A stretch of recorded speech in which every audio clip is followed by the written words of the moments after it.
Today I'm sharing the most powerful reason to listen.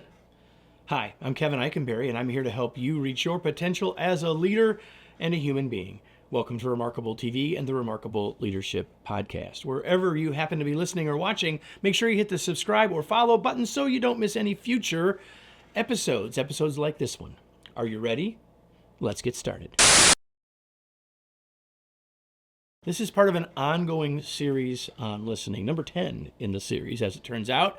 And it's about the biggest reason we ought to listen. Like, we've been talking about all the things to do to be a better listener, and all that's awesome, but what's the reason why we do it? So let's start there. Why do we listen? Well, we listen to complete communication. Like, communication is a loop, right? Message sent, message received, making sure that we're receiving the messages other people are sending. We think of listening as a communication skill, which it is.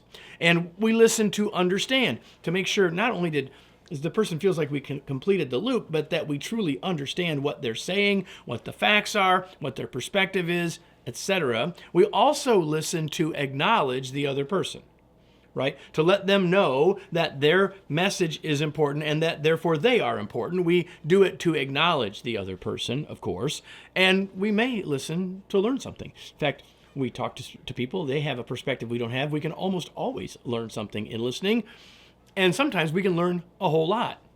All of these are awesome reasons. Every one of these are reasons we should work to become a more effective listener, and they're all the things that we've been talking about in this series. But none of them are the biggest reason. The single biggest reason to listen is this. When we truly listen, we're building trust.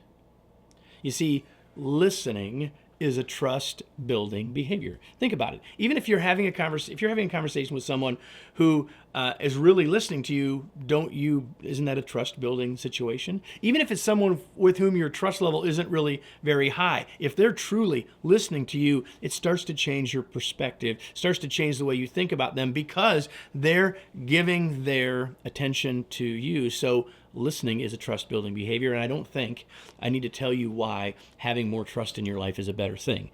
I suppose that could be a whole other series, but I think that should be somewhat self-evident. I just want you to remember that listening is a trust-building behavior.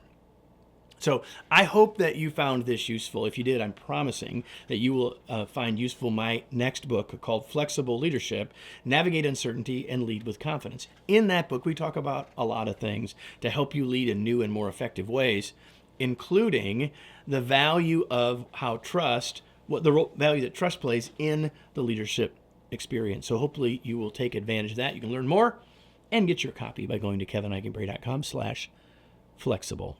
Let me close today's episode with a remarkable reminder. When we truly listen, we actively and reliably build trust with others.